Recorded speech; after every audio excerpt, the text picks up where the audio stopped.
This is Scott Becker with the Becker Business Podcast, the Becker Private Equity Podcast.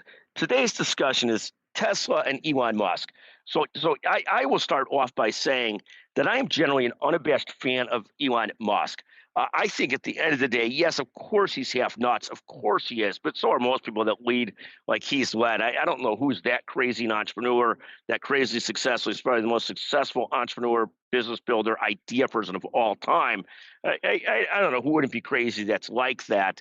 But here he is, where Tesla, SpaceX, Starlink, Neuralink, all these companies just want him to get back to work.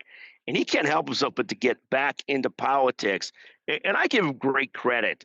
If he, like me, and many of us, believes that debt and the country's deficit is a horrible, horrible problem, and he bought into the Trump narrative based on the concept that he's going to help them with Doge, help them to cut debt, and then sees President Trump turn around and pass this bill, which is going to add significantly to the debt. I give Elon great credit for risking some of his personal fortune to go after these issues that I think he's probably a pretty true believer in. I'm certainly a true believer in them.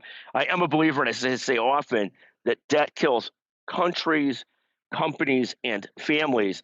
If we're not careful, we'll be on that path ourselves. It does feel a little bit like ancient Rome, where we keep on extending ourselves until one day the sort of chickens come home to roost. I think that's the phrase. In any event, Elon Musk, Tesla's down 7% today, down 20% year to date.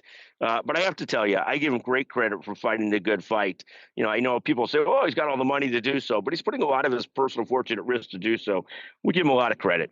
Thank you for listening to the Becker Business and the Becker Private Equity Podcast. And thank you to Chanel Bunger, our wonderful producer. Thank you very, very much.